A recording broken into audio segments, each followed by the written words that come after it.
Hello, 1212. You are listening to this week's episode of Black Comics Chat. We have some special guests. But before we start, I'd like to introduce myself. Tony Snark, aka Anthony Otero, aka the Undercover Sith Lord, and the driver of the Red Lion. And with me, my co-host, we have Marcus Kwame, aka C. Everett Floss. Nice. How you doing, Marcus? How's it going? I'm chilling, man. It's been a long week, but I'm here. Happy to be here on the chat with our peeps. So yeah, it's all good. So tell us, Marcus, who do we have on today's show? Today we are, happy to once again have returning to the show for the second time. Two of the creators of Starhammer. There's a third creator. Shout out to Tessa. And hopefully, she will be able to join us in the future. But tonight we have with us JN Monk returning to the show. How's it going, JN? Oh, it's going fine. How are you? Good. Yes, and also, as an artist, always love to speak to other artists. We also have artist Harry Bogosian in the house. Hey, nice to be here. Yeah, no problem, man. Welcome back. To be back. All right, as always, we try to start out with an origin story. So, why don't we start with you, Jan? What's your origin story, and how did you get here? Well, I've kind of always been into superheroes. I grew up in the state that basically introduced them into the mainstream in this country, and but I fell into comics basically because I used to read those flight anthologies. You ever read those? Oh yeah, flight. Yeah. And volume 2 had this letter section, and someone sent in. They were like, please let me be in flight. It's just let me be in there, and it's even I'll just draw a cloud, and if you let that cloud in, that'd be good enough for me. And the cloud actually ended up in the very last page.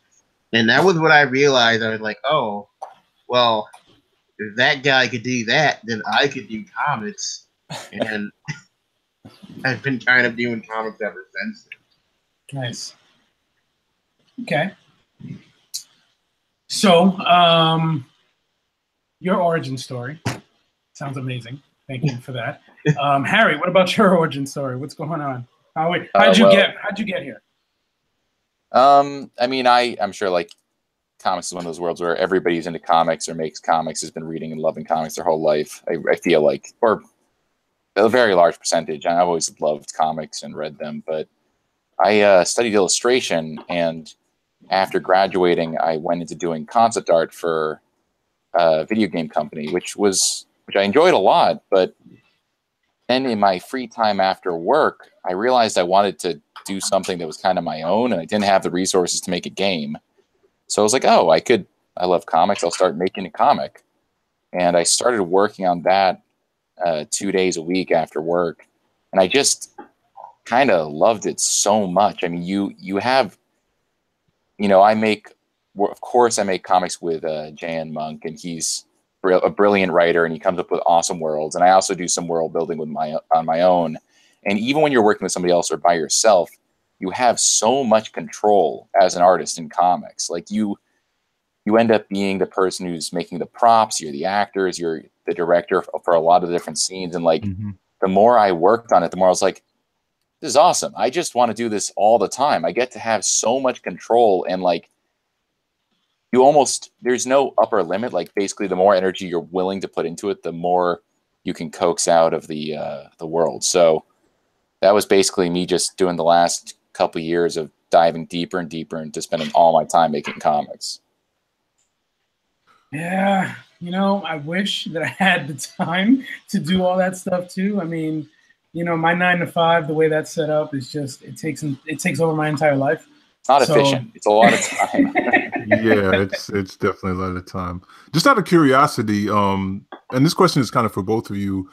As far as what's the earliest comic project you worked on? You had mentioned yours, Harry. What was that comic about? Well, I think probably like a lot of people, I stopped and started a few times. So like I did a couple pages of one comic that then I stopped back in school, and then like I started another comic that I stopped because I realized I was way over my head. But the comic that I started, I felt like was my first real comic, and then finished was a comic called Demon's Mirror, which was based on Hans Christian Andersen's The Snow Queen, which is also what Frozen is based off of, although it went in a very different direction. And that was one I just worked on 2 days a week until it was just finished. And that took me a couple of years, and it ended up being like 400 pages or something. Wow. Yeah, it just, but if you keep chipping away at a comic, it keeps building up. Like, you know, the days go by pretty fast, and then before you know it, you've got a huge pile of comic pages. Wow. I'm going to use that as fuel next time I'm struggling to end a chapter. I'm going to just say Harry, knocked out 400 pages on his first comic. That's Well, right. it's just, I mean, you also have to be very okay with it having large chunks, especially when it's that long and you're starting out, of being like, no, your early stuff is never going to be as strong as the later stuff, but whatever, that's fine. As long as you keep moving forward. But that being said, like Tony was saying, it's like, creating comics when you have a full-time job and everything, it takes a certain amount of drive, you know what I mean, to like really dig in and keep creating. So even in that sense, like, I think that's very noteworthy. Oh, thanks. What about you, Jayan? Well, they weren't really comics per se. When I was 5 or 6 years old, I used to write and illustrate picture books and then read them to the class, like just for story time. And I would write sequels to them, and then I would leave them there at the school so anyone could read them. Cool. These were like, you were sharing these with your peers at the time. Yeah, I was sharing those with my peers, and I just had franchises of books, mostly about owning dogs, and the dogs then having puppies. That was my thing. You were kind of like writing what you knew. I didn't even know that, really, but I had that whole genre on lock. Like no one else had it. Like there is no one printing out the books, to give to the school, and being the only student who could write. I was able to dominate. I like those would still sell. People like dogs. Yeah, sure. I mean, dogs are pretty universal. That's a good topic. Cool. So, okay, so you mentioned the flight anthology, like really, being and seeing, someone else really assert themselves and get their work out there. What was the moment? Obviously, you both found a drive to create and get something out there. What was the moment when, for both of you, when you looked at this as a thing that you just really wanted to do? Or maybe, I guess you might have both already answered that question, but I don't know. What was it for you, Harry? Like when you first saw it as a thing that people do as a job, more so than just a thing you do for fun.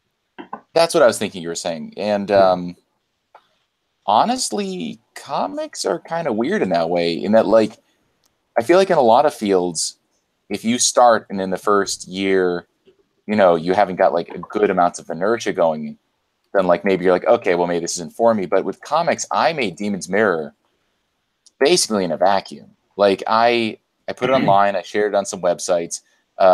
Jay Monk actually found me and hired me based on like hearing of my work online, but that was near the very end of it. And like I worked on that just chipping away at it completely because I just wanted to do it. And I think a lot of people, when they make comics, if they're not making it for someone else, like, if you're not working for DC or Marvel or being paid by somebody, you're doing it because it's a labor of love. And I think after a certain amount of time, maybe you can only dedicate so much time per week, but like it's such an illogical, like there's so much time that goes into it that a lot of people, they might leave comics or come back to it later or do short comics. But I think a lot of people that work in comics do it because they just love working on it. you know? And that's what I found for myself. No, absolutely. I think it is a matter of like people have stories to tell, and they just have to do it. They're compelled. Yeah, absolutely. There seems to be this kind of compulsion. I mean, I know I can work harder and longer on comics than I can on anything else, and I don't even know why exactly. It just seems to make sense somehow. Cool. What about you, Jan? I'm not really sure. I kind of just wrote a comic script one day, and then I was like, I guess I'm just gonna keep doing this, and I did. And was that script Starhammer, or was it a different? Oh no, it was a completely different thing. But I still want to come back to someday. But like, it's kind of been, the thing is that like when I planned out that comic, I had it like all planned out to the end, and then the show Legion came out, and a lot of the stuff that I wanted to attempt with that comic, oh wow, which is like the stuff that the show does specifically, not what Cy Spurrier's comic did, is stuff that I wanted to do in the comic, and now I'm thinking like, well, now I gotta find another tack because this is just like too close to kind of the stuff I wanted to do, but I just kept writing more and more comic strips, and eventually people just started paying me to do that, which is kind of how I do. That's how like most of my jobs work. Like, I just do stuff, and people are like, "Hey, we're gonna pay you for that," and like, whether it's washing dishes or, the only two things that I've done that I wouldn't have done if I hadn't been paid for is light rail maintenance, because people don't just want some rando working on their trains, and night auditor because people don't want a rando doing the accounting for their hotel. So you don't know that. Maybe they do. I mean, I guess maybe, but like everything else, I just would have done anyway. I guess except maybe gift shop attendant at Old Faithful. That's super hard to just be randomly doing in your life. But like, but I'd like to jump onto that actually, Jan, which is like I think that's one of both the awesome things and maybe the little bit intimidating thing about comics is that there's so many people that work in that field that are incredibly talented and they do it with a real passion. There's like some fields where you can enter into maybe and you think, well, this is a job for a lot of people. I'm just going to enter into it and my passion or my experience will carry me. But I think comics, you also have to put in a certain amount of time. And some people, yes, they get in and they like hit the ground running right away. But I think there's a lot of people you'll see that just slowly kind of expand and build their presence over a period of time. And I can appreciate that in that field.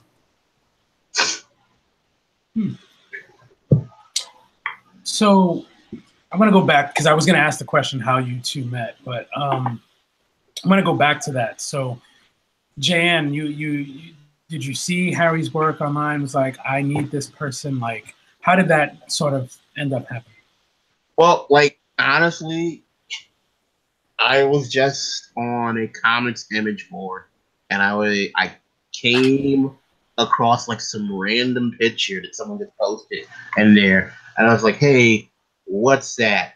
And someone was just like, "It's a better place," and that I don't know, that kind of sounds like movie dialogue where you're about to go on an adventure, but like I ended up like tracking that down, and then I came across like Harry, who for some reason hadn't like really attracted like a huge fan base yet, despite being amazing. And I was like, hey, I can get to know this guy and get it on the ground floor of being a fan. And I just started talking to him. And I was like, hey, how would you feel about like, I don't know, working on something someday? And like Harry was like, oh yeah, that'd be cool. I'm doing this stuff right now, but like maybe someday.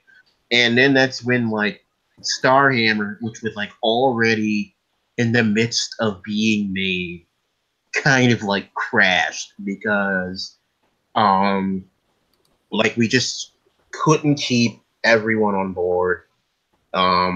Like our original artists defected to Cartoon Network because, of course, they can pay way better than we can, and and our second artist couldn't put in work because he had things that he had to deal with, and it just made the most sense for his emotional well-being that we just like let it slide and not try to force him to do a comic. And like, so, and I went back to Harry. It's like, well, so this thing happened quicker than expected. How would you like to work on this? And he did a test page, and then he was hired on and been working ever since. However, if you even check the comic, there's like a full 8 or 9 pages that are just pre-Harry's work, and it really shows. Well, then also, yeah, and there's like 1 or 2 pages before I joined, before like it goes through like 2 or 3 different style changes, as you can kind of see things being mixed up a little bit. But I'd also like to say, Jan Monk does something that is, and he continues to do this, and I'm always very impressed, because it's very hard for me to put myself, like, to reach out and, you're afraid of bothering people, you're afraid of maybe overstepping, but the internet's a kind of amazing tool in terms of connecting to people you don't know in a way that is appropriate, as long as you do it like conscientiously. And I was very happy to just like, Jan came out of nowhere. He was like, hey, I like your work. We talked for a while online. He showed me Starhammer. We talked about comics, and then like, he brought me on board. But that's such a cool thing about the internet, is that you can just reach out, meet people, and then like start working. And also we talk like twice a week, every week. We have just random rambling conversations about comics and cartoons and stuff. And it's cool that you can do that through the internet. I mean, we've met once in real life, but like we've worked together for years now. I don't know. It's fascinating to me that can actually work.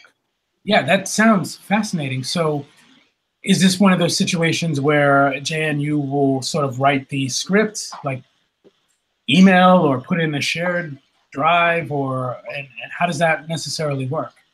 Oh, yeah. Yeah, I write the scripts, and then I send them to Harry and Tessa, and then we talk about them. And then Harry sketches them, inks them, and then they get sent to Tessa. And like, yeah, there's like no part of the process where everyone's not involved. So it's not like I'm just writing a comic. It's sort of like an entire co-storytelling thing. Because even like in Tessa, like usually you would expect like some people to just sort of disregard their colorist or letterer, but like she's as heavily involved in the process as she can be.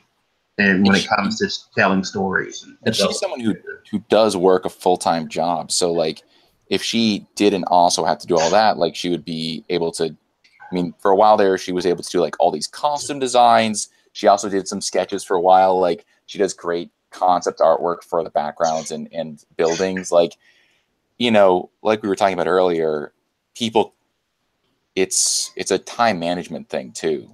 And like the more time you have free, the more you theoretically can put into, I think, a project like this. The project will just eat up as much time as you want to give it or can give it. But yeah, she contributes a lot of like brain power to it. I really Wow. I love with comics when there is that holistic approach where everyone kind of has that equal voice at the table. I know the Team Kamikaze, like when we talk to them, they're just like all in on the process, you know what I mean? And I think like with work like theirs and with work like Starhammer, it definitely shows. I mean, the fascinating thing too is that like Ben wrote out so much of these characters and ideas and script art before, but like the world continues to coalesce. But when I first joined, I didn't understand as deep. Obviously, I didn't understand as deeply like the characters. But now, Winston. He feels pretty strongly about it. Yeah, the dog does not agree with what I'm saying. Maybe But not. like, it's getting to understand. I think you can only really do a collaborative team effort if everybody's on the same like floor in terms of understanding the characters and getting to like enjoy the characters. And I think Jan like let us join him there, which I really appreciated. So I'm fascinated, and we're going to get to Starhammer in a moment, but I'm fascinated with the webcomic idea in the sense of what is the anatomy of that? I look at this and it's a great page, and I'm thinking, well, obviously someone had to start up the URL, someone had to get all this other stuff. Like, how did that happen? How does that work? Oh, well, it's kind of a funny story. Starhammer kind of started out as like an Assbox game, and that I somehow converted into like an actual story. And I was going to run a crowdfunding campaign for it, but when talking to the original artist, Clay Linville, who is amazing by the way, I was like, "Oh, hey, can you like put me on with like your like webcomic collective that you're part of?" Because he was part of a webcomic collective called Hiveworks, and he did like an animated comic, and he was like, "Oh yeah, sure," and like they gave him this this opportunity because they thought it was going to give him more work. But it turns out that when he started working for Cartoon Network, he couldn't really put in the time for it. So, but they were like okay with me like bringing on someone else. And when that person wasn't able to put in the time for it, they were still okay with me and putting on and giving Harry on board. However, like I bought the URL myself. I like bought it like years ago just to hold on to just in case. But they put together the website. They even have like a proprietary like comic software for like uploading things called Comic Control. Really? And they built, and it's designed by this woman named Erin Burt, and she's very talented at like programming this whole thing and coding it, and it's pretty good software. It's very intuitive, and I think it's going to be released to the public soon. But right now, I think it's just mainly within Hiveworks, and but like Hiveworks has been paying us a stipend to keep Harry being able to like work, and they pay for the website, and they help us design the website. And yeah, like otherwise, I don't really know how this would work because even the page format is like fundamentally incompatible with like a lot of other like webcomic sites. Wow. I'm glad I asked that question. Okay, so let's get into Starhammer. Pretend that no one has read it, and we just want to know all about it, and we want to soak it up. Tell us about Starhammer. Well, Starhammer is the story of a girl who somehow inherits an alien hammer and then proceeds to make a series of increasingly poor decisions. That's a good description. I've also been able to describe it as if what if Green Lantern was a teenager who tried to get out of her job.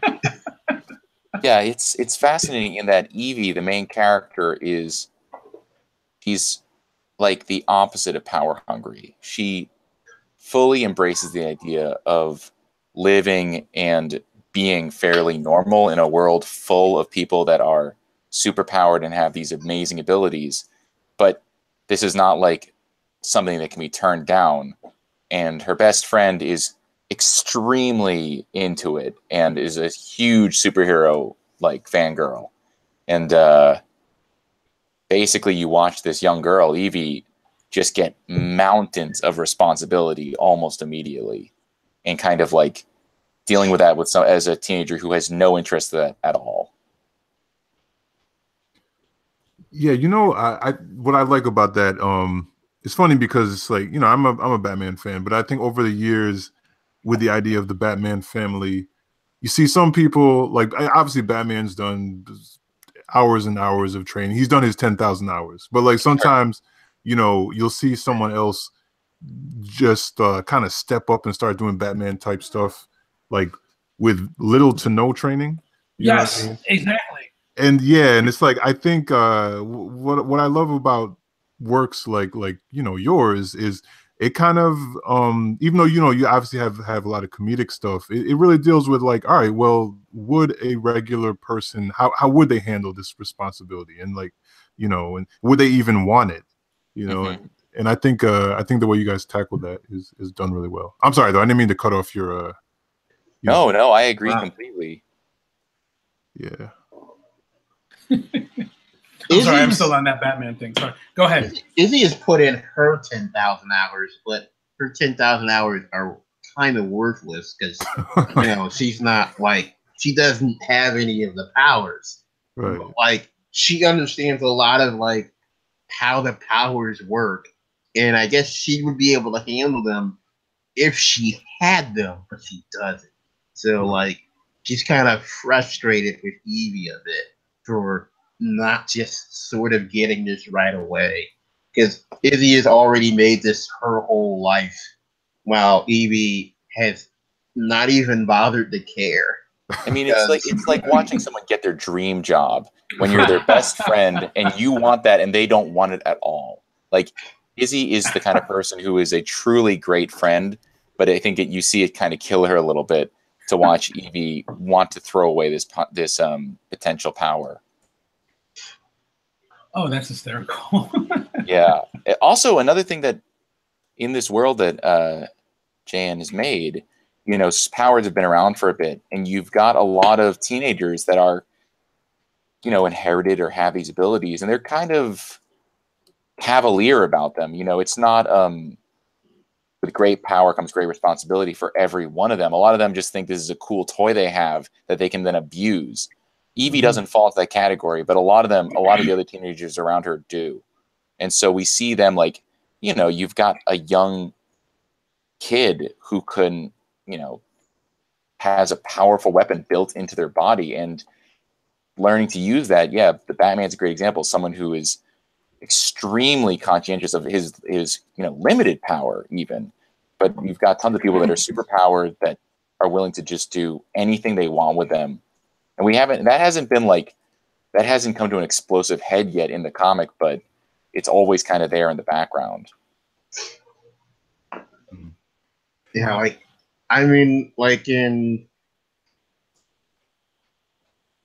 like basically Earth was sort of thrown into this mini apocalypse in 1985, October 1985 specifically, when these alien probes fell to Earth and basically uplifted many segments of humanity to the point where they had like superpowers. When now things are, calmed down and fairly under control, and people, understand what they're dealing with and mostly how to handle it, and they've kind of worked things out. And you've got nearly 2 whole generations who do not know what life was like before superpowers existed. And so, of course, you're going to have, and not everyone who got powers became superheroes, because, like, that's not everyone's bag. And so, like, you have, like, a lot of people in this setting who don't even care that this stuff exists. Like, it doesn't matter to them anymore. And Evie is one of them. Like, she just, like, this is, like, stuff that's, like, basic American history, to the point where, like, the biggest hero in the setting, arch nemesis, became the president and betrayed Earth to an alien race, and Evie does not care. I mean, that's fairly. I feel like that rings true for a lot of people who just want to tune out major life events that are going on around them because it's exhausting. But in her case, it's super heroic that she's now wrapped into. Cool. And I know on the last time that we spoke to you too, and I think it's evident even in just some of the descriptions that you guys have just given, but we spoke about the incredible like world building that's gone into this work. And I think, it's even evident in the earlier chapters of the book. Just can you, for anyone who didn't hear last time, can you just speak a little bit about that, about the whole process of kind of creating this universe and the history and mythology that you spoke about? Oh, well, the mythology just sort of came from me wanting to do sort of a love letter to superheroes as a whole. And superheroes, as we know them, kind of got their start in Cleveland in 1938 with Superman. In fact, those first few issues of Superman are actually set in Cleveland. Metropolis doesn't exist in Superman until like issue 11, I think. They just called it Cleveland. Yeah, it was literally just Cleveland. It even looks like Cleveland in those in those early comics. So he's LeBron James before LeBron James. I get it. And me coming from Toledo, I just sort of thought up that like I came with like, well, what if like my hometown was like the home of like super heroics, and I put in like a lot of nods and stuff that like I'm hoping that like a lot of people from around there and just Ohio in general would get. Like the buildings are based on like Great Lakes, like Metropolis's buildings. They're also there's even like the superhero museum is based on the Union Terminal in Cincinnati, which was the basis of the Hall of Justice in the Hanna-Barbera Super Friends cartoon, because Hanna-Barbera used to be located in Cincinnati. And really, yeah, it used to be located in Cincinnati because Taft Broadcasting, and yes, those Taft, the chief justices and governors and presidents, they bought Hanna-Barbera, and like one of their designers decided to like do like an ode to it, them being located in Cincinnati, and made the Hall of Justice based on their train station down there, which is now like a museum and a train station. And yeah, most of like a lot of my world building comes from like stuff that is just the sort of stuff that I can't talk to anyone about because like it's really hard to interest them in that. So I figured it's a way to channel it. Like when I tell people like there's like a timeline split in the universe, and they're like, "Oh, really? There's a timeline split?" And it's like, "Yeah, it starts in like 1838." And that's where, and it's like, and Michigan doesn't get as much land as it was supposed to get after the Frostbite Convention. So then two Cincinnati real estate developers developed this town here. And it's like, oh, does that relate to the superheroes at all? No. But that does mean that Ohio has the second largest city in the Midwest. And it's like, doesn't it already? And it's like, yes. But that our history doesn't have superheroes in it. So like it's different here. And yeah, like a lot of it is just me just trying to figure out how to like put my most boring conversational topics to work as interesting concepts. There is one major thing you're leaving out, Jan, which I think is fascinating. And this is actually a very, very subtle thing in the comic. But the alien uplifting probes that came down and kind of gifted huge chunks of humanity with the initial powers back when this all started went into high density urban areas that often like were majority white. So Superion, the Superman equivalent, is at this point in the comic like what, a 50 or 60-year-old black guy who's like this kind of tired father figure almost person. But you have this thing where the face of superheroes in this world wasn't like our superheroes. It was, these usually black, Hispanic, and sometimes Asian heroes that came up and were suddenly gifted these extreme powers. And now they're older and like, superhero powers are more evenly distributed, but the actual history of it is like different in a significant way, even though now for people like Evie, that's kind of in the past. Yeah, and also like because of that, the Rust Belt is thriving. So there is no ghost town Detroit. There is no rundown Cleveland. There is no murder capital Chicago. It's all doing pretty well, which is, a lot easier when you have superpowers on your side. Right, right. I like the idea that having these characters who have superpowers, that they can sort of affect the destiny of a city or the world. I think one of the things that, I've been collecting comics for quite some time, and I always say to myself, comics sort of, the world around these superheroes sort of look the same between 1980 and let's say 2018, as if having someone who could be a Reed Richards wouldn't affect the world around him, or if having someone like a flying Man of Steel, like that wouldn't affect anything. You know what I mean? So I hear you, and I think it's a fascinating look about how superheroes would affect not only the economy, but just life around. And I don't think that comic books sort of do a good job of explaining that. Oh, yeah, and the technology level in this world is subtly advanced in a variety of ways that, again, isn't really focused on, but you'll notice it if you're paying attention, like holographic screens and advanced prostheses, certain technologies in terms of cars, and certain technology in terms of VR projection, just these subtle. The world has shifted even over it's been a relatively short period of time, through superheroes and through an alien technology and through introduction to outside forces. There's a significant technology shift. It's not in the future. It is set in present day, but it's present day with differences because of, like you said, past events.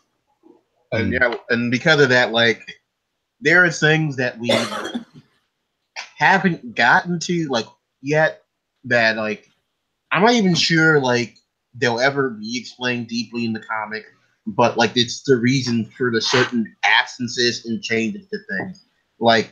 There is a completely different history of social media there, which is why we don't really see any of the teens using social media, because in this timeline it's kind of old hat. It's not really a thing Kodak and Polaroid were the founders of social media in this universe, where Kodak bought a company called POV, which makes GoPro-like cameras, which upload to a site that is basically Discworld's YouTube, and Polaroid, in a desperate attempt to stay relevant, created a camera that uploaded things instantly to an Instagram-like service that basically evolved into what is basically a Snapchat, Twitter, and Instagram combined. This is all back in the day. So this is, like you said, this is all old and boring for the younger generation of this world.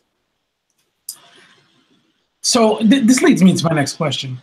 Jan, how much do you write? I feel to come up with a world like this, that's writing every day for 15 years.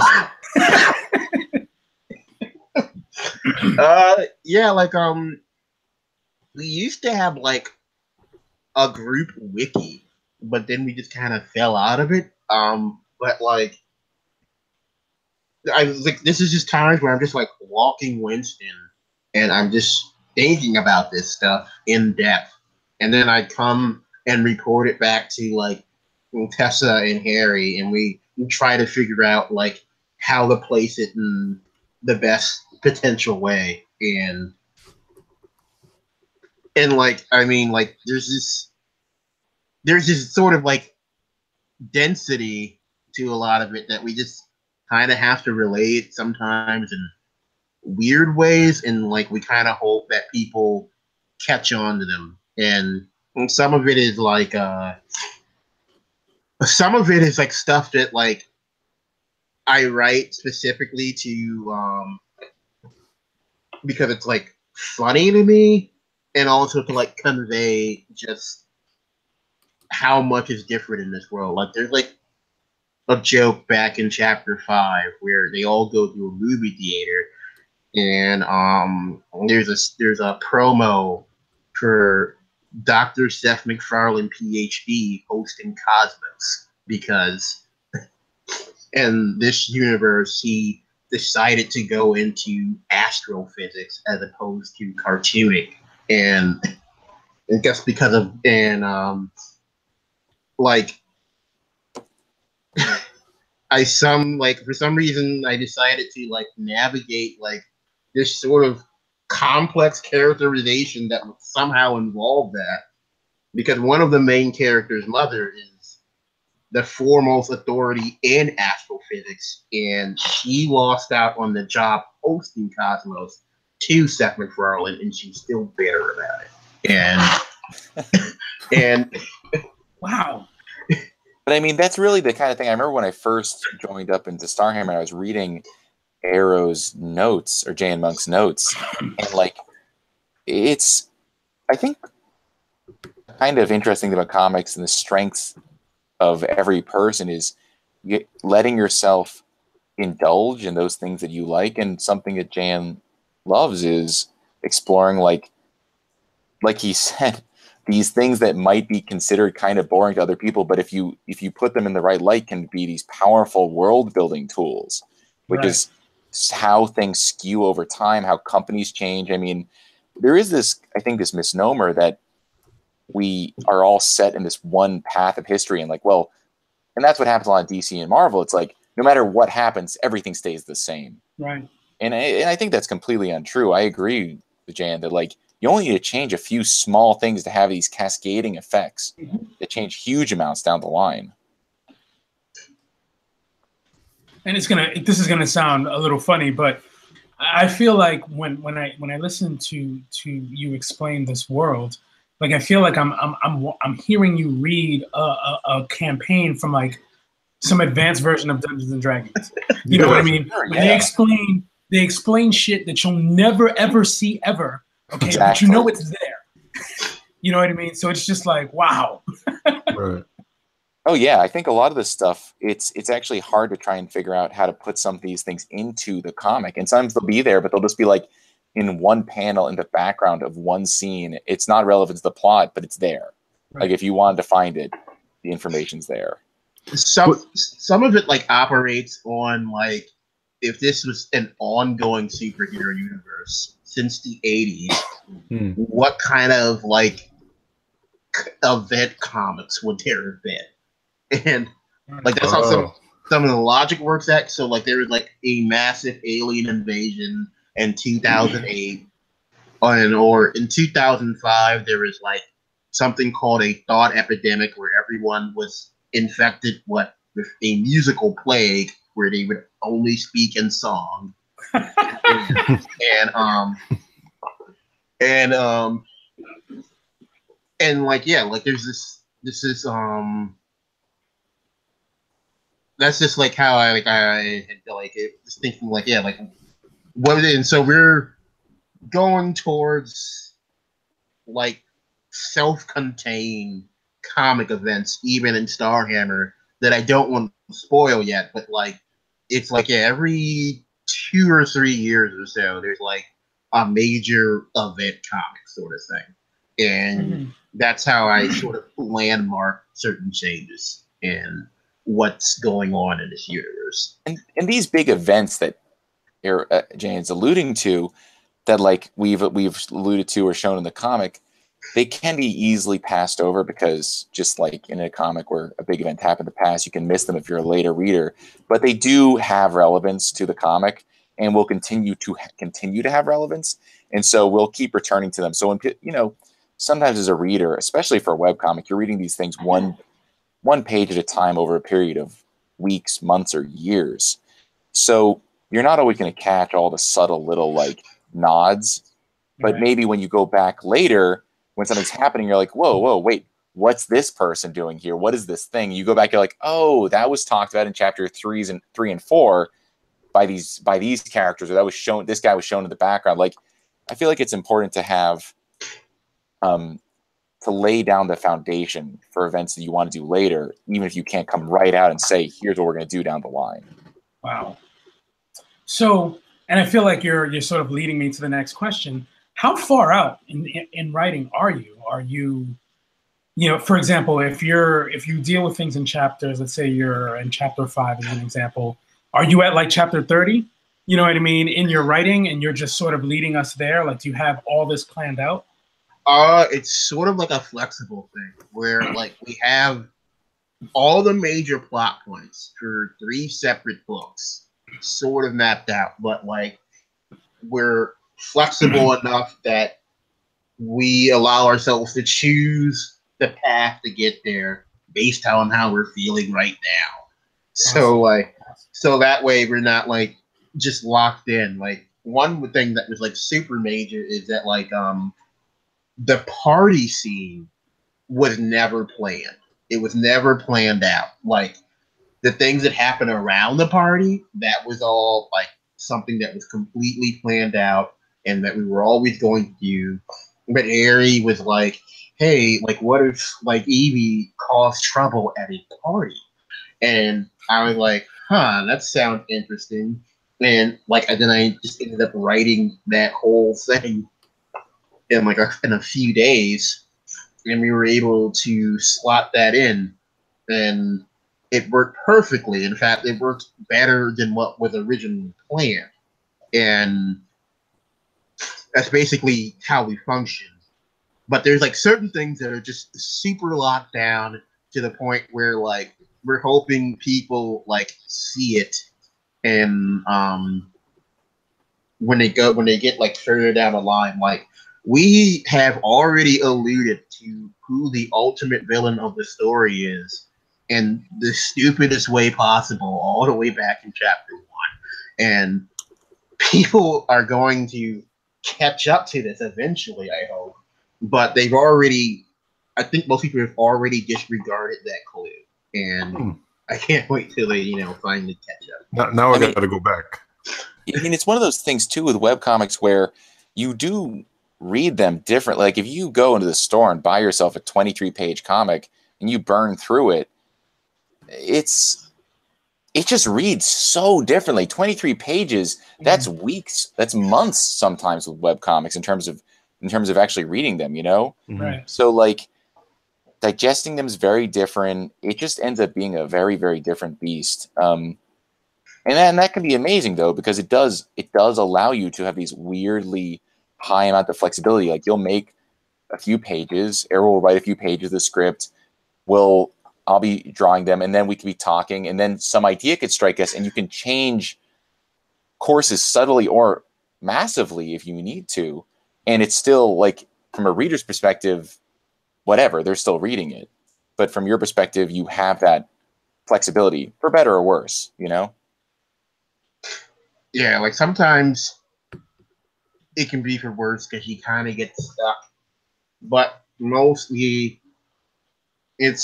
I find it to be for the better, because like a lot of it has just changed the very tone of the comic, because originally it was going to be a much more traditional, straightforward superhero comic about a girl having a burden of responsibility and just working her way to rise to that challenge and then ultimately succeeding.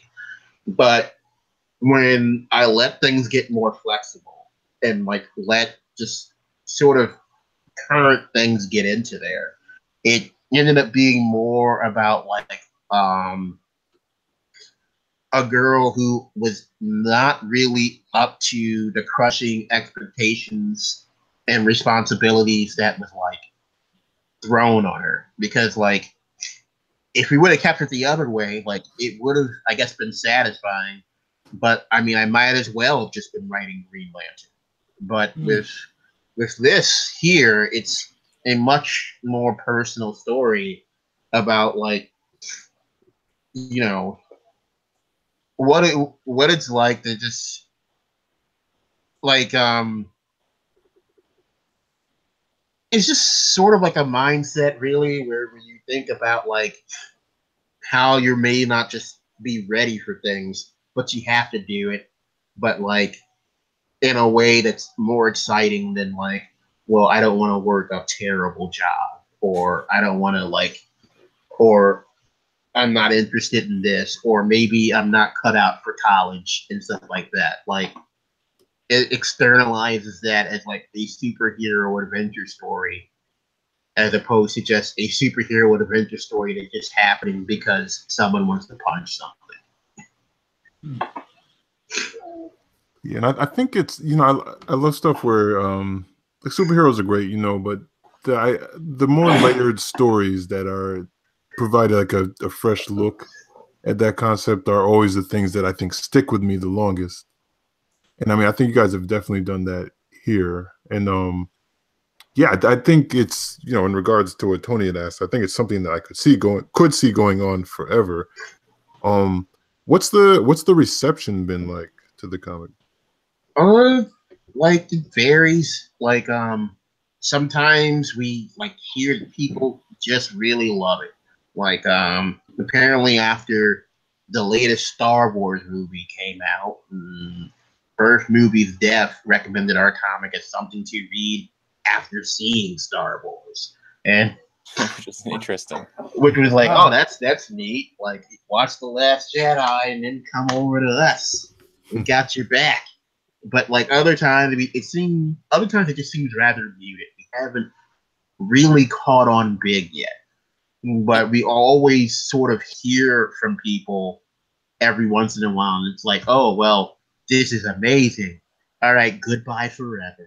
And well, you know, and I think it's exactly what Jane was saying before. A lot of people that read superhero comics go into superhero comics expecting to have a wish fulfillment, which is fine. I mean, I love wish fulfillment fantasy stories. You see a person, they're strong, they punch a building, it falls down on the bad guy. That's very satisfying. But like, you know, Starhammer is not that story. You come in and you see a young girl struggle with something that is beyond her, and yet she cannot stop. She has to keep pushing forward. And it's not in that way where it's like, well, don't worry, she's going to grow to love this. She might never grow to love this. This might just be something, a burden that she has to carry for her whole life. And like, that's not power fantasy, you know? That's something that like maybe people, you know, it continue. I think the people that come and love it aren't necessarily the kind of people that are going out and buying every Batman and Superman book. Right. Which I think is fine. And that's the weird thing about webcomics, is that they can find these interesting niche audiences that otherwise might not be wandering into a comic book store. But, you know, I know there's a niche audience for you guys, like even in print, if that's what you want to do, because like I said, like the storytelling, and I always find it fascinating just to hear, you know, hear you guys like describe the story and all the concepts, and even those little nuggets that you know of, like kind of like that whole Alan Moore theory of writing far more than you show. Like I don't know, I just think like it's fascinating, and I think that we do live in a time where people are realizing that there's way more than, like you mentioned, Harry, like the book where the superhero knocks down the building on the bad guy. You know, I mean, like, I think everything has its place. But, yeah, absolutely. That's fun. I mean, there's nothing wrong with that.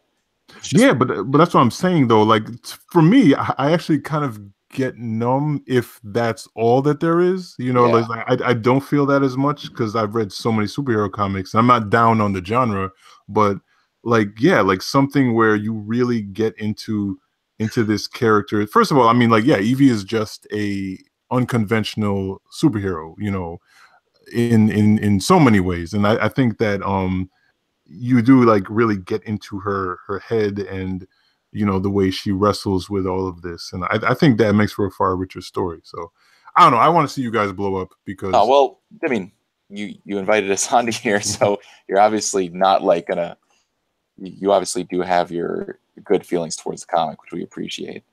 And like yeah, like one thing that it's not really a spoiler because I keep talking about it, but like this comic is sort of leading to the end of superheroes in this world. Not because like there's sort of a transitory state. Like because of the efforts of Evie and the events that surround her, by the end of this century, um, humanity will be a spacefaring race because they have the tech, they have the ability, and they have the motivation. They just sort of have to like stop focusing on this superhero stuff for a bit. And we've actually already worked on um, a book that's like the end point, the current chronological end point of this universe. And that's going to be coming out in late 2019. You don't have to read Starhammer to read that book. They're very, very distant. Very, very different. But yeah, but this one, like, yeah, it's coming out in fall 2019. Like actually coming out because it's coming out to a publishing house. So it's going to be in print. Yeah, it's going to be in print. And that's a really cool one. It's going to be a lot of fun. Yeah, it's called Top Side. We did it with we're doing it with Graphic Universe. They're an imprint of Learner Publishing. We did we answered one of their open submissions calls, and like Greg Hunter, who's like our editor, was just really excited to work with us on this.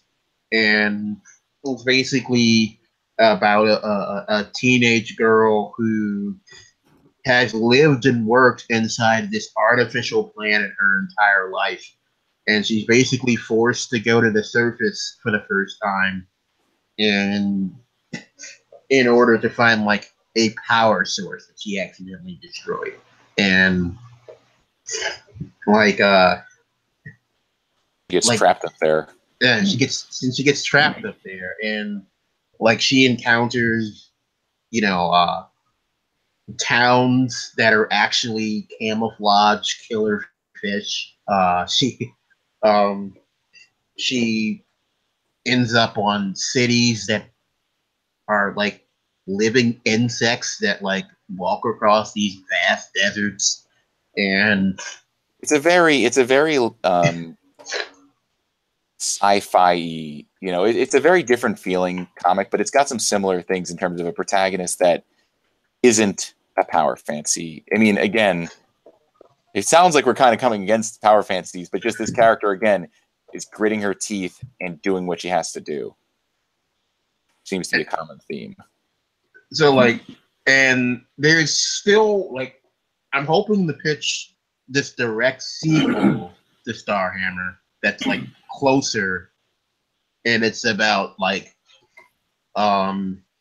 Evie having to deal with a preteen supervillain who is actually like the experimental prison cell for an interstellar tyrant, and that one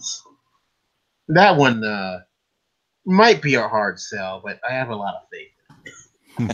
You never know. You never know.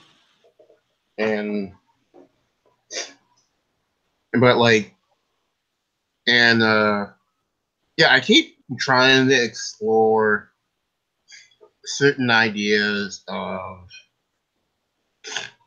just how living in universes with like heavy genre bits like changes people. And because the second artist that worked on Starhammer, Vondell, he and I are collaborating on this holiday themed comic, which set around the turn of the millennium, about like kids having to deal with the future not being what they were promised, but like it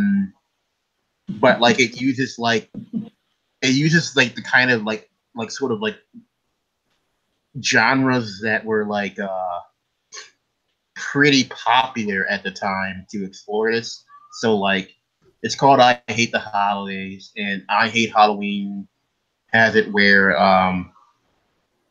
a horror film being filmed by a bunch of like teenagers becomes frighteningly real, and they have to like somehow escape it and resolve the situation. And then there's like, but I really freaking hate Christmas, which is about which kind of like borrows from like Capra films and like 40s gangster movies to explore a girl's like very unstable relationship with Christmas and her family and her friends. And then there's Here's the Thing About Valentine's Day, which is about the ghost of a teenager having to deal with the fact that she is ill-equipped with coming of age, being that she is a ghost. And it borrows heavily from like 80s De Palma thrillers and like Doris Day and Rock Hudson romantic comedies and Hitchcock movies. And we're working on that right now. We just need to find the time, basically, and more money. Money is always good, right? And actually, you know, that's a very good point. How can people support you? Well, we have a Patreon, and we're going to be adding more things to that. For Star Team Go, that's our Patreon. It's Star Team Go, and we're pretty soon we're going to be adding like merch to that. So like, yeah, Tessa was talking about merchandise. I think merchandise is a very powerful tool to allow people to support something they love without like just giving money to support other people reading it. That way they get to be a part of it. Yeah. So like, yeah, we'll have we're gonna have prints and stickers and hopefully T-shirts and mugs soon. And like there's like a whole stuff that we can like merchandise. Like one of our early pages that got a lot of like people just wanting the merchandise was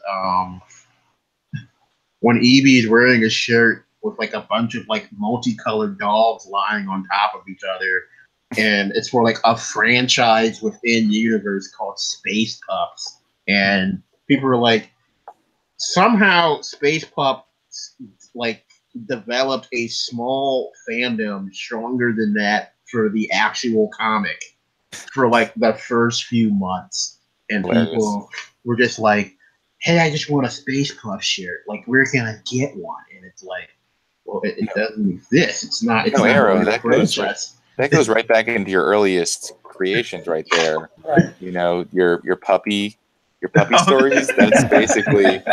Oh, it comes full circle. Yeah. Like my friend, like people read those books. I guess they're like, oh, I remember those pups. Goes to show people big fan of puppies. It'll never stop being that way. Yeah. And like, yeah, like there's like a lot of stuff.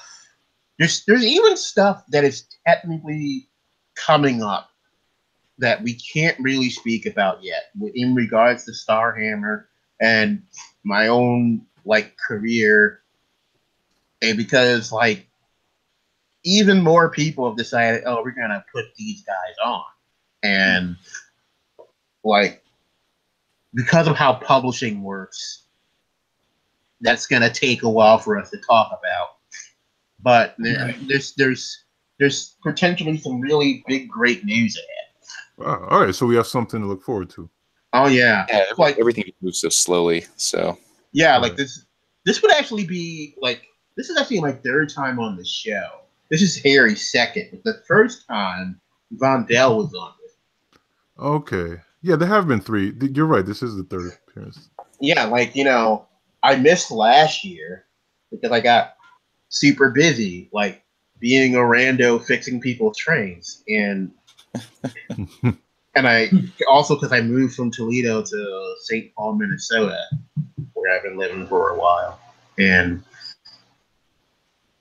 I love it here. Yeah.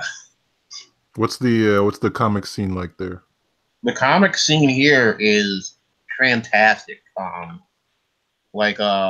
of my friends, I got like two friends here who are just amazing. Like there's Elliot Rahal, like he works for Valiant and Vault, like he's written stuff for them, and Xander Cannon, he was the layout artist on Top 10, and he did like Replacement God, and he writes Kaiju. He does Kaiju Max. He is, which is like it's like Godzilla meets Oz. Kaiju Max is a great comic. Okay. It's very, I mean, kaiju is like what they're the giant monsters, and it's just the idea of this max security prison system that holds them is pretty intense comic. Yeah, it's like the thing is that you think like, oh, this is a joke, right? And no, it treats everything with the exact dramatic weight that you would expect from a prison show like Oz. It's just that all the characters are giant monsters.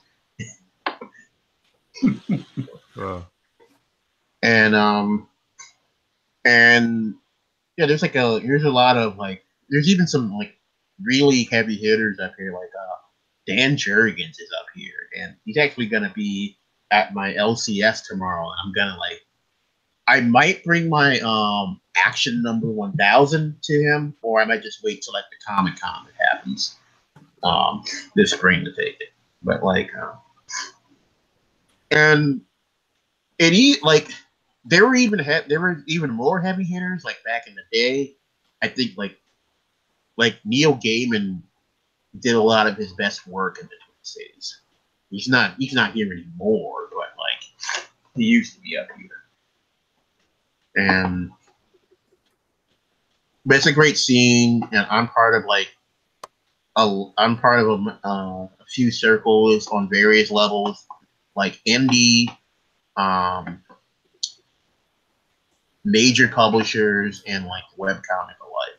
And a lot of great people in this city, worth checking out.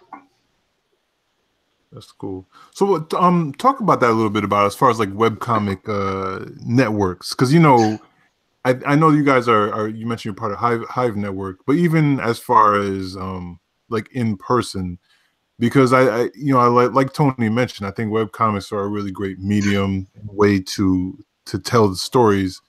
But how like what type of support system is there? It really depends on what level of support system you want to have, and the thing is that like I think there's like a bunch of people in webcomics who think that they have to be with like someone huge and notable to be part of like something, but most people in webcomics have figured out that just being able to connect with anyone leads to a pretty good support network.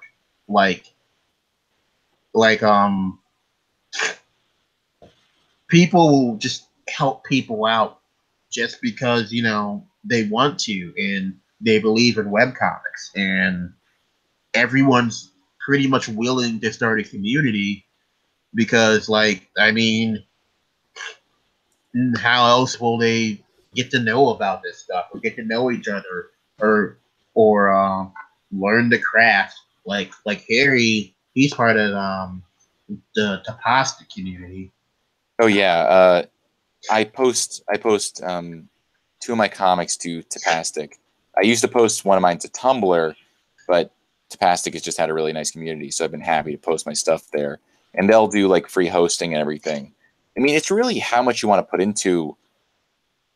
Webcomics are weird because you can and probably should make your own site and have all those things, but then you do have to be in charge of keeping a site and maintaining it and paying for that. Like, so at every stage of it, what do you want to get out of it? I right now just want to really make comics and also grow the ability for people to see those comics. But in terms of down the line, having your own site and making it be funnel that goes towards getting people to see merchandise, making sure people are connecting with you, seeing your other work. That's all very important. But I'd also like to point out, in terms of connecting and making connections, like I mentioned a while ago in this podcast, JN does something really important that is very hard for a lot of people, including myself, which is reaching out and making connections to other people. That's something that, like, especially in the webcomic world, is super important. And, like, thanks to him, he kind of brought me into that fold a little more and, like, made it so that I did talk to more people. And honestly, I kind of hate it in some ways, that so much of it is about putting yourself out there and being social, but, like, you can't do everything in a vacuum. You do have to get yourself out there and interacting with other people. And that's a really important part of webcomics that I think can easily be overlooked. Absolutely. Because I do know I know people that have worked that are excellent artists, do great work, do good writing, but they are a little bit, their spheres are a little bit closed off, and so they don't necessarily overlap with anybody else, and it can be hard for people to find you. So much of the internet is a social creature. Yeah, no, definitely. Cool. We're about at the point where we usually switch over to our chat part of the show, where we kind of discuss current things that are going on. But my one question I had left, Harry, that I wanted to ask you is, well, actually I had two questions. You just you mentioned that with Tapastic you have other comic projects. Are you like working on something concurrently while you're working on Starhammer, or are these past projects? Yes, I am working on 3 comics right now. I'm working on 2 with JN. I'm working on Topside. I'm working on Starhammer. And I'm also putting aside 1 day a week to work on a comic by myself, which is called A Better Place, which is how he initially found me. Because it's 1 day a week, it's only 1 page a week and 1 day a week. It is, slowly moving along. But I think I just got up to page 183 on it. So again, it's like I said before, you keep chipping away at it. It does keep moving forward. And it's such a different experience. Each of these comics is so different. Starhammer, I work with JN and Tessa. On Topside, I work with JN and Greg, who's our editor. And A Better Place, I just do it by myself, and I'll occasionally talk to people about it. But a lot of it's just in my head. And every one of them feels different. Like, it's a very different. They push me in different ways, and I don't know. It's just, they're all cool in different ways to me. Yeah, it's really cool. I'm looking at some of the stuff now on your page. It's really dope. So can you talk a little bit? My other question was just tell us a little bit about your artistic process, like how you approach your work. So the way I do it with Starhammer is JN will have a script up and he asks for any feedback or anything. I tell him my thoughts. We'll do tweaks if there need to be. Otherwise, I'll start with a quick sketch. My sketches are really fast, probably like anywhere from half an hour to an hour, sometimes quicker depending. They're pretty rough. I'll then submit that to JN if it's a shared collaborative thing. Or if it's just by myself, I will myself like a little break, look at it, and then I'll start going in and refining the sketch. I used to jump right into inks, but I realized I like giving myself the chance to detail the sketch in areas that I know will be like more complicated. So I'll start going in and I'll detail out like hands, faces, different scenes in the background. That all I want to usually get done with all that stuff by 1 o'clock in the afternoon. And then I start inking, and I'll try to ink and be finished with inking by about 7 o'clock at night. So I just ink from 1 to 7. For A Better Place, I will then color it. I used to stay up until about 2 doing that, but I've gotten fast enough now that I'm usually done coloring it and everything by about 10:30 to 11. So with Starhammer, I don't color it, so I can be usually done by about 7. But with A Better Place, I'll be up sometimes pretty late. But I like to get it. I like to get a page done in a day, because when it starts trickling over into other days, which does happen for different things, if a page is very complicated, but if it can easily spill over forever. That's the thing. Like, they can just keep, one day can become like 5 days if you don't have that. Try to meet those milestones. Right. Cool, man. Yeah, I definitely urge everyone to go check it out. You've got some really dope stuff, and I like you know, I know on Starhammer Tessa's coloring, but your colors on your work that I just saw on your Twitter page are really really cool. Thank you. Yeah, I mean, color is, you can do so much with color in terms of conveying emotion. You can make it very realistic. There's a lot you can do with it, and I don't know. I love color. Color is a whole way of saying something in a story, even regards of anything that's being said by the characters. Yeah, no, definitely. Cool. So Tony, what do we have as far as topics are concerned? Well, it's funny you mentioned that. So moving into topics, one thing that sort of hit us, I believe sometime this week, and I say that because I work, I don't even know what day it is sometimes. The Deadpool final trailer came out. Did any of y'all check that out? I did not see it. I saw the earlier trailers, which were great. Yeah. So this is the third trailer? Because I saw an early one. Oh, I got to see this. Okay. I saw this yesterday. This actually got me more excited for the movie than any of the others. Mm-hmm. I felt like the first two was, they do this. They give you pieces of the movie. You're like, I'm not sure, but this one rocks it out. This one rocks it out. So I can't wait to see this. So I know that they are this is where they sort of introduce the new members of what he calls X-Force. X-Force. So there are some fan favorites in there. It should be interesting, to say the least. I have my criticisms, but I'm not gonna, since no one has seen it here, I'll leave that till later. But I still look forward to seeing this. Yeah, I'm looking forward to it, because what was the director of the first one? Was it Miller? What's his name? Tim Miller. Tim Miller. Yeah. I remember when they announced that he wouldn't be coming back, I was a little concerned, because I think that I don't know, just the tone and everything he did. I was like, oh, are they going to be able to recapture that? But I don't know. I feel like the more that I see of this one, it seems like they're doing a lot of new things, but they're also able to kind of recapture some of those tonal things that made that first movie so great.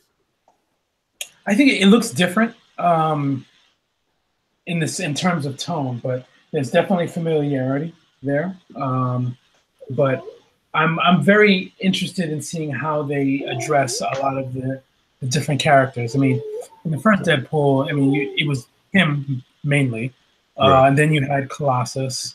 You had the villain, and then you had Negasonic Teenage Warhead. Now you have a lot more. Yeah, that's a lot of mutants. So, in the past, when we've had movies that had probably pre-Avengers, when I say the past, when you've had a lot of movies that had a lot of superheroes in it, or perhaps supervillains, it ended up really being shitty. So I have hope, and I hope that doesn't go down that route, but we'll see. I'm looking forward to it. No, me too. Also, there was a question that came on Twitter probably about a week ago about, not a question, there was a statement saying that a major character is going to die within the first few minutes of Infinity War. Yeah. And everybody has their theories. I know what mine is. So I bring that question out to you. Who do you think is going to bite the big one? Who do you think be the first person to bite the big one against Thanos? Ooh, I'm going to kick it to our guests first. And this isn't a spoiler necessarily, because we don't know. This is all speculation. Yeah. You have any guesses, Harry or Dan? That's pretty interesting. Are they including like the original group of the Avengers as the people that might die? All they said was a major character. Yeah, I think anybody's. And if you say major, I would assume it's somebody that's been around. It has to be like one of the Avengers. Like, who else is like there's no major kind of a cop out to do like Hawkeye or something. I mean, that's what the people are saying Hawkeye. That's what a lot of the guesses were. Yeah, and because he's like not being shown in a lot of places. He's just like, I know. I mean that I don't. Hawkeye's gonna be. They say Hawkeye's gonna be heavily featured in the next film. So I gotta say Thor. I can't imagine it being because like he's already out there in space. Thanos is at his ship. Like, how is he not the first one to die? Like the thing is that like they keep writing outs for Thor where he could just easily die in like any Avengers film because every single movie that he's in ties off his character arc in such a way where it seems like they're just willing to kill him unless someone can come up with a good idea for another Thor movie. That's interesting. I almost feel like he was. I mean, dude just lost an eye. I mean, spoilers if you haven't seen Ragnarok. But I almost feel like that was the first lasting consequence that you've seen like Thor suffer. You know what I mean? So I almost feel like that would be really interesting if they did that, just because I wouldn't expect that, especially since he kind of made it through a big ordeal. Right. I mean, like he made it through a big ordeal, but like the thing is that like the entirety of Phase 3 has basically been about coming to terms with people's families and finally sort of like moving on, like past certain things. And fathers especially, that's been the thematic thread at the entirety of Phase 3. People, you're right. So it's been like, oh, well, my father did this, I come to terms with it, and I move on. And Thor has finally completed his total character arc of becoming a wise king, and that means it's pretty much wrapped up, so they could kill him.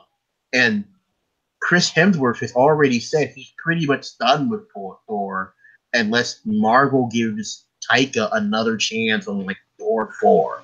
But like he's done with the role otherwise.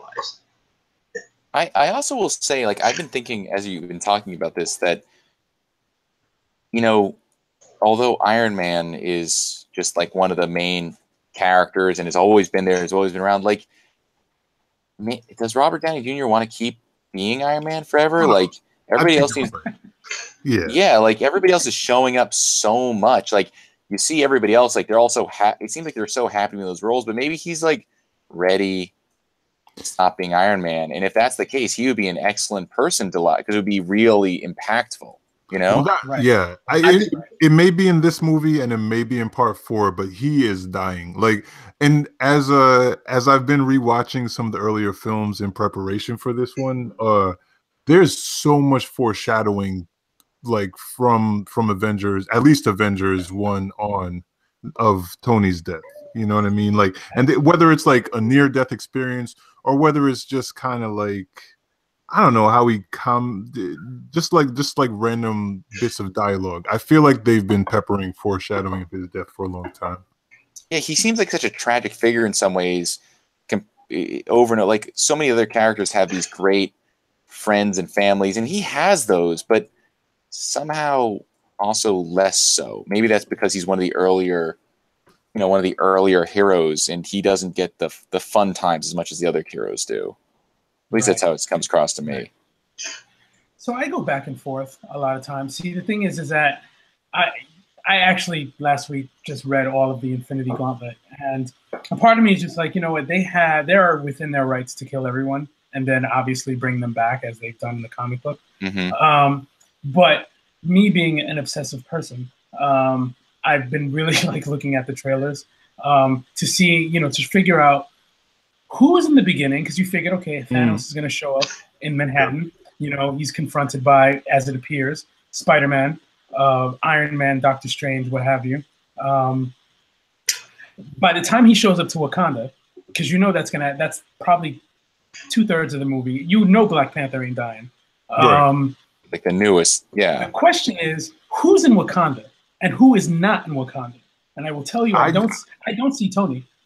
Tony's not. I think I did see the Hulkbuster in Wakanda. That don't mean it's him. That don't mean it's him. That don't mean it's him. But the thing is that you also don't see Spider-Man in Wakanda. Nah, they couldn't do that. But you're right. You're right. That we keep hearing about the casting for Spider-Man: Homecoming 2, and none of it says Peter Parker is in it. Oh, you think they monitored? Literally, none of it says that Peter Parker someone is in dropping gems. Okay. Wow. And the thing is, they already said that like Spider-Man 2 is going to set up an entire new paradigm for the Marvel Universe, and it's going to be a brand new chapter, and like everything changes there. That's the beginning of Phase 4. That would be insane if they did that. I mean, I was not saying that they couldn't, but that would be like one of the ballsiest. That would be incredibly ballsy. I guess Jan would see it coming, but most people would not see that coming. Yeah. With your mind, you might be right. You never know. I wouldn't put it past you. What I will say though, they probably won't do it because people really love Tom Holland. Yeah. And he'll probably stay around. It's just that like the thing is that like they have left enough room right now to make it seem like he can die, which for Marvel is kind of ballsy of them. Yeah. No, absolutely. Yeah. So just to answer my own question, I think it's Loki. I think Loki's going to be the first person to die. I think it's written in the cards. He was promised 10 years ago in the first Avengers that if he did not deliver, they were going to get him. And I think they're going to get him.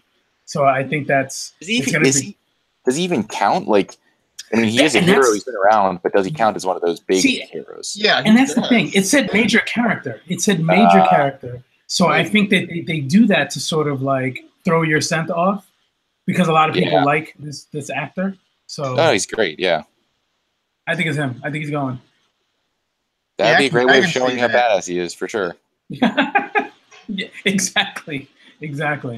But in all, I'm really I'm waiting for this film. It's a little bit of foreboding because one of the things that they did way too easily in Thor was they basically killed all Thor's friends and everybody in Asgard, and it was a joke. Everybody laughed about it. It was a good time, and I'm like, if this was a DC film, we'd all be in tears right now. So the way they were able to do that so easily, I almost fear like they'll be able to do that easily in Infinity War. I hope not, but it's possible. But like I'm already upset that like there's gonna be Wakandan death and Wakanda. I know. But I've thought about that. But like Bucky's gonna survive both of these. You know he's gonna survive both of course. Because they're gonna go like, well, we got more Bucky to sell, and it's like, it's cool, he can end here. Like, I don't even want Wakabi to die if it means Bucky will live. Like, well, Wakabi is Wakabi, man. He's even going back to the old comics, he just always had a gripe, man. Wakabi is complicated.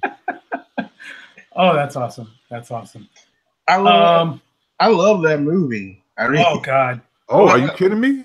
I love that movie, but the thing is that like my mom, like I call her on the phone, and she was like, "I'm just so proud," and I'm like, "What?" And she's like, "I'm just so proud." You just never see any Black creators like just have stuff on the screen, and she was like, he didn't show up for that family reunion, and I'm like, what? And he's like, yeah, he called ahead to say he couldn't come, and now we know why.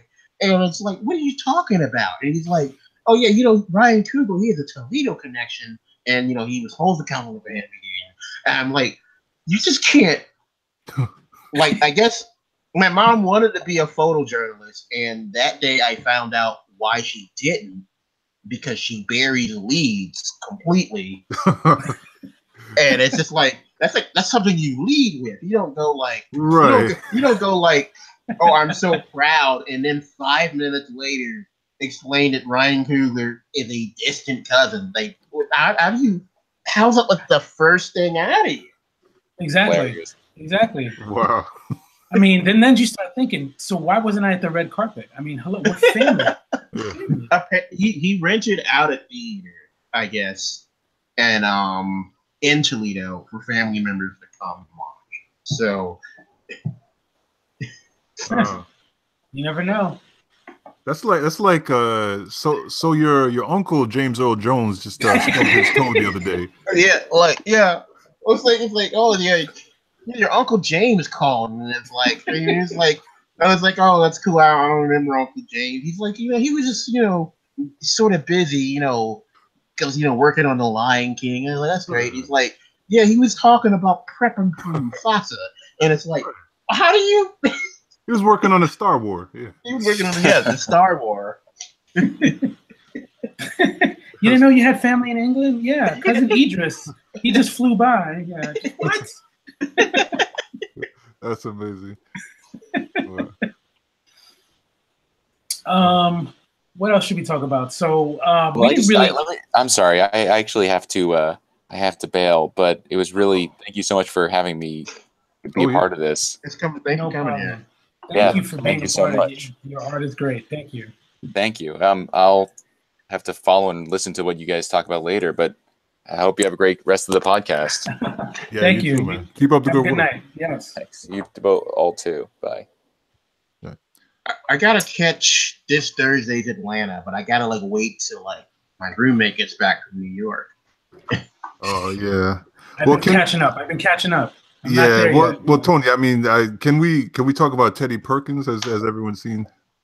I have seen Teddy Perkins. Have you seen that one, Tony? I have not, but feel free. Oh, okay. Well, we'll save that for next time. We'll save it for next time. What I will say about it is I feel like, and it's not at all like this piece of work, but I feel like it reaches Get Out levels of storytelling, in a 41-minute show. So I don't know. I really it's a pretty fascinating episode. Did you see last week's episode? I'm 1 week behind. So I need to. The last one I saw was the one that was mostly about Van. Yeah, that's what I'm talking about. Oh yeah, yeah. Is that the most recent episode? That was the most recent episode until last night's episode. Okay, yeah. I had seen that. Well, one. the thing is that if you pay close attention, you'll realize that everything that Darius talks about in that episode is him trying to find a way to rationalize and grapple with what happens in Teddy Perkins and get out of it. I didn't see that episode because the last one I saw was the one where Ern and Van went away. Oh, okay. Okay. Because he the thing is he comes up with he starts investigating this entire philosophy, which alludes to him trying to get out of the 2 regret pact. And I can't wait to see I just love Atlanta. I love Atlanta a lot, and I find it one of the most relatable shows on TV. It's not even because it's so unapologetically black, but it just represents it's relatable to me because of the sheer amount of just weird people that they keep running into. But they're weird, real life weird people. Yeah, they're weird life weird. There's this guy at the Walgreens, and I brought Winston in there, and he just works there, and he was like, oh hey, that's a nice dog he had. I was like, oh his name is Winston, and the guy's like, dogs make good masters. I'm like, that's my god. And I was thinking yeah, he's nice. He's like, what kind of dog is he? And he's like, oh, he's a Schnauzer poodle. He's like, oh yeah, when I lived on a farm, we used to have mixed breeds. And he's like, yes, mixed breeds, they're good dogs. They're not like the dogs God made. And I'm like, I can't do this. I gotta go. This is it. It was nice to meet you. I gotta leave. And he just works there, or at least I think he does, because he said something to me once that just made me doubt everything he had ever said to me. He was just like, do you need help? Because I work here, you gotta believe me. I work here. And I was like, I never thought you didn't work here till you said that. And now I don't know. You might just be like some guy they let hang around. Wow. And because like I just like try to avoid him now. And like the thing is that if we go by fairy tale logic, he is probably like the heir to Walgreens. And if I talk to him nicely, he will give me billions. But like right now, he's just like a guy who just kind of tails me in the store, and he's like, "Hey, if you like nuts, then if you just look down a couple of aisles, you found nuts just like this, but half the size, so they're cheaper." And it's like I don't know how to deal with it, and like he just figures out a way to like construct a cage of conversation around you where it's like you feel bad like walking away, but like there's a tiger in the cage, and that tiger is just the total absurd weirdness of anything that comes out of his mouth. And it's like I can either get eaten by this tiger, or I can like figure out a way to squeeze through these cage bars and like maybe accidentally offend him. And it's like almost a no-win situation. And you have to be nice. I mean, you have to be nice. You have to be nice. Absolutely. That's great. I will tell you though, that is one of the reasons why I will always wear headphones even if I'm not playing any music in New York City. Okay. I just can't. Yeah, it can be a screening device. Yeah. You can do that in like New York City because like there's a chance people don't bother you in New York City. Like people understand what headphones mean. They do not understand what headphones mean in Minnesota. In the Midwest, if people want to engage you in the conversation, you better be listening because they will not stop. And if you tell them that you weren't listening, they might have some passive aggressive words for you. In my heavy bus riding. Oh, no, I was gonna say in my heavy bus riding days, I would stay with my headphones, and I had mixed results. Like some people would who just didn't care, and they always want to tell me their life story. So yeah, not everybody gets the importance of headphones. All right, moving on. So to our little Kickstarter minute. Marcus, what Kickstarters are out there? Yes, we have we have two Kickstarters that we've we've discussed in the past week. If you check out our YouTube page, we have the episode that we did with Jamila Rouser for Wash Day, which is the super dope comic that she's kickstarting that she created with Robin Smith. And they did reach their stretch goals.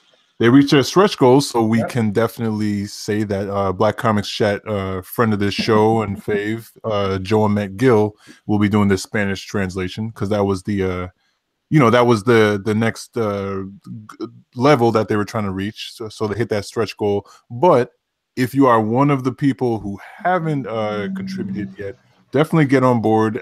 This comic is really cool. We talked about it, so definitely check out the episode.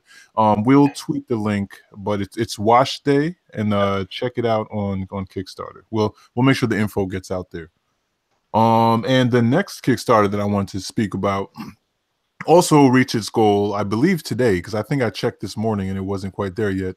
But as of this evening, Forward Comics' Kickstarter for Nowhere Man hit its goal. So definitely shout out to Jerome, shout out to Forward Comics. I had the opportunity to speak to Jerome this week. We recorded a little something, and we're going to get that episode together and put it out by the beginning of next week. But there's I think exactly 1 week left for Nowhere Man. So definitely, if you haven't checked that out, definitely get on board with that as well. Because Jerome, like I always shout out Jerome because he does incredible work. And he's just good people. He's like a good person to know, and he has also the mind behind the Guan anthology, which you've heard about on the show. So definitely check out Forward Comics and check out the Nowhere Man Kickstarter. We'll tweet out some info about both of those, and that's it for the Kickstarter minute. Am I missing something, Tony? No, I don't think so. As we learn of more Kickstarters, we will try our best to promote them. Yeah, you helped me fund my Kickstarter about 2 years ago. Hey, Oh nice. yeah, definitely. What I wanted to just speak really, really quickly before we go. As many of you may know, Universal FanCon is not happening, and we won't go deep into any of the reasons or be super negative about it. What I will say is that Team Kamikaze, who is a past guest and friends of the show, they have created a Tumblr account called Universal Artist Alley, and we will tweet out the links for that as well. What they've been able to do is they've been able to gather up those folks who are going to be either a vendor or selling their merchandise or just going to Universal FanCon. They are gathering those people and they're basically shooting out their links. They're helping them promote and possibly even helping sell merchandise that would have normally been sold at Universal FanCon. So I would definitely check that out. I think it's a great idea. I've looked at the page several times, so I would say go and help out some vendors and creatives that need your support. And do either y'all go to cons, table or anything? I do mostly in my neck of the woods, which is upstate New York. I usually don't go too far just because I'm not, I do all right, but I'm not doing enough to be, going to San Diego or anything. What about you? I just did Dank last week, and my next one is TCAF. And I'm apparently a featured guest at Minnesota Fan Fusion. They've got me right next. They got a picture of me right next to Howard Shake and Under Don Rosa, which is weird. I didn't think I was a big draw. More of a big right, really. But yeah, there's the joke. But I got it. You slipped in there. But yeah, and I signed up for SPX, and I'm hoping to do New York Comic Con sometime. I don't know when it'll get to that point, but that would be nice. Have you done SPX before? No. In fact, I think this is the first year I've ever even signed up for it. I've been waitlisted, and I hope I get off that waitlist. But if I don't, that's fine because that's money. I think your work would do well there, though. I think that would be a good spot for you. You've been there? Yeah. Leo and I did it in I think 2014. I definitely want to go back, but I'm trying to build up my my body of work a little bit. Oh, and one more thing. What do you think about Joe Illich being exec editor over at Valiant? Nice. Yeah, nice. I mean, definitely shout out to him. I obviously, Joe has been putting in work for decades. So, I'm happy for any advancement he makes.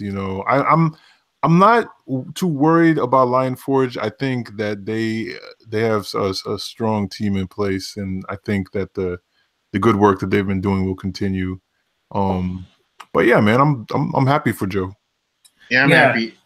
It's funny because we wanted to talk about it 2 weeks ago. We wanted to talk about it this week, but we've been so wrapped up in our conversations. But big shout out and a huge congratulations to Joe. We're very, very happy for him, and of course, we're gonna have to get him on the show. So I want to hear all about that. Like Valiant gig. Like what direction? I'm wondering what direction they're gonna be moving in now, because they've got a lot of new editors in there, and they're also trying to get that Bloodshot movie off the ground. Yeah, right. And also after I'm also wondering how much has been restructured after the buyout. So wait, was there? Did I miss that? Was there a more recent buyout? Well, DMG controls the entire company now. Oh, okay. They only were partial investors before, but but there apparently has been a lot of editorial shakeup since then, and I would love to hear Joe's thoughts on that and where Valiant is headed now. And that's why we got to get him on. Yeah, I think we'll definitely work on that. Maybe in the summer, if he's not too busy. Right. Hopefully we can. We'll try to. You know, we go back with Joe, so hopefully he'll clear out a little time for us. Just a little time. Wait, Tony, you still work at the Huffington Post? You still do freelance for them? That's a very, very good question. You know what? I don't, and there's a few reasons for that. What I used to do is I used to blog for the Huffington Post, did a few things, and they kind of changed their format a bit. I think after Ariana left, so I became less interested, and I think it was around that time where I just didn't want to write for free anymore. So yeah, I could still write at any point. I could still write for the Huffington Post, and it would really be no big issue. It's just I haven't figured out why I should, if that makes sense. That's fair. However, I will say that if there was ever a reason, like if I needed to, do a little bit more self-promotion or promoting other people, that is an avenue I could use. I just don't like using it a lot, so that it feels a little bit more, I'm trying to find the right word, but it feels a little bit more special. But I mean, we'll see. I may change my mind. I may not. I don't know. But thank you for that question. You're welcome. Is there any way we can find your any recent work from you now? I love this guy. That goes into our final segment. But yes, so to find my work, I have a website, anthonyotero.com, that has the links to all my books. So I've written 2 books, and you can also find the link to sort of buy Puerto Rico Strong, which is a comic book put out by Lion Forge, for those who are living under a rock. This is a comic that is basically dedicated to the people of Puerto Rico, and all the money goes to disaster relief and to help support what's going on. For those who may not have known, Puerto Rico was also without power for, I think, something like almost 48 hours this week. And this is 7 months after Hurricane Maria. So we still, ask that, support, buy the book. All the money goes directly to Puerto Rico. And subsequently, there's another book coming out, not by Lion Forge, but called Reconstruction. And that is from Eduardo. I always forget his last name. Just look it up, Reconstruction, and we can post the links too. So on that same note, you can find me on Twitter, Latin Negro, and Instagram under the same names. And every so often I'll post on Tumblr under that too. Jan, where can they find you? You can find me at JN_monk on Twitter. And you can also find my work at starhammercomic.com. And you can find Harry's work on Topostic. Just search A Better Place when you look in there, or Demon's Mirror. You'll be able to find it. What about you, Marcus?